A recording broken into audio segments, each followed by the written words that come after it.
Missile तकनीक में भारत लगातार आगे बढ़ रहा है और यही वजह है कि इस वक्त दुनिया के तमाम वो देश जिनके पास इस तरीके की तकनीक थी, वो भारत उन देशों की श्रेणी में खड़ा हो गया है। भारत में जितने भी मिसाइल सिस्टम है, चाहे वो एयर डिफेंस सिस्टम हो, चाहे वो बैलिस्टिक मिसाइल सिस्टम हो, वो सब लगभग सब भारत के खुद के बनाए हुए हैं, स्वदेशी बनाए हुए हैं। और यही वजह है कि अब समय के साथ साथ उन स्वदेशी उपकरणों में, उन स्वदेशी जो एयर डिफेंस सिस्टम है या मिसाइल सिस्टम में बदलाव भी किया जा रहा है। और उसी का एक जीता जाता उदाहरण है आकाश मिसाइल डिफेंस सिस्टम, जो इसका की न्यू जनरेशन का फ्लाइट टेस्ट आज हुआ। उड़ीसा के चांदीपुर फायरिंग रेंज में हुआ और वहां उस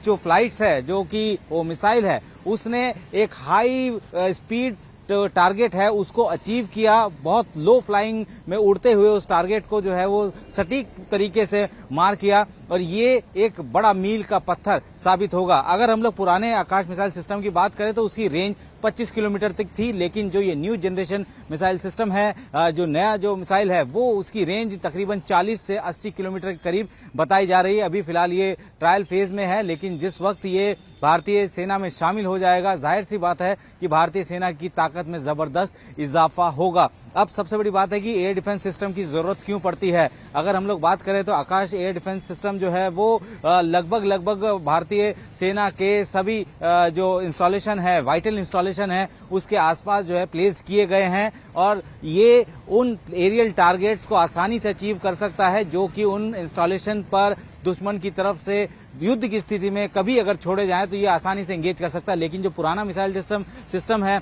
आकाश एयर डिफेंस सिस्टम है, ये एयर डिफेंस सिस्टम की रेंज सिर्फ 25 किलोमीटर है। लिहाजा अब एक मीडियम रेंज मिसाइल सिस्टम की या एयर डिफेंस सिस्टम की जरूरत थी और अब new generation air defence system के तौर पर आकाश को लगातार नए तरीके से, नए तकनीक के साथ जो है उसको और अपग्रेड किया जा रहा है। और इसकी खास बात यह है कि ये मिसाइल सिस्टम में एरे रडार लगा हुआ है। एरे रडार सिस्टम मतलब कि एक ऐसा रडार होता है जो कि अलग छोटे छोटे अलग अलग रडार एंटीना से बना हुआ होता है और उसके बाद इससे जब रेस बाहर निकलती है तो लगभग उसके आसपास के सारे इलाके में ऊपर की तरफ जिस तरफ रडार का फेस होगा उस तरफ लगभग सब एरिया को पूरी तरीके से स्कैन कर सकता है। खास बात यह है कि इस नए सिस्टम में आकाश में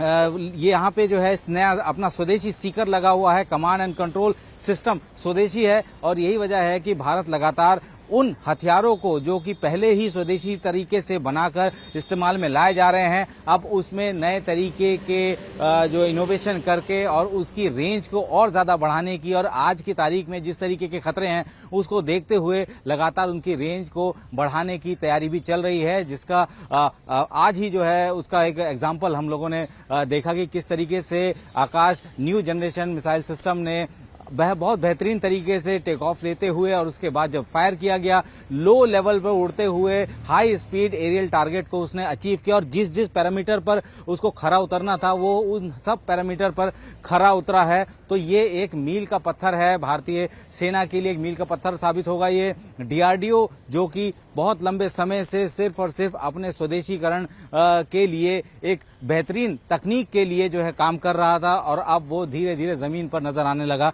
खास बात यह है कि जिस तरीके से ऑल वेदर फ्रंट, क्योंकि ये मिसाइल सिस्टम आप यूज कैसे करेंगे, ये आकाश न्यू जनरेशन मिसाइल सिस्टम जो है इसको आप यूज कैसे करेंगे, किनके अगेंस्ट यूज करेंगे। जाहिर सी बात है एक तरफ चीन है और एक तरफ पाकिस्तान है। चीन जो है वो पाकिस्तान को लगातार मदद दे रहा है, उनको फाइटर्स दे रहा है, उसको मिसाइल सिस्टम के तकनीक दे रहा है। तो ये चीजें जो हैं अब जब कभी इस तरीके की सिचुएशन आएगी, युद्ध की नौबत आएगी, तो जाहिर सी बात है कि चाइना भी इस तरीके के मिसाइल्स या उनके फाइटर्स या पाकिस्तान भी इस तरीके का दुस्साहस कर सकता है भारतीय सेना के इंपॉर्टेंट इंस्टॉलेशन के ऊपर। लिहाजा अब उनको टारगेट करने के लिए, उनको काउंटर करने के लिए, उनकी कैपेबिलिटी को देखते हुए इस तरीके का एक नया न्यू जनरेशन आकाश सिस्टम जो है वो जल्द ही भारतीय सेना में शामिल होगा। अभी फिलहाल ट्रायल चल रहा है, लेकिन जो भी ट्रायल अब तक हुए हैं वो बिल्कुल सटीक और असरदार हुए हैं।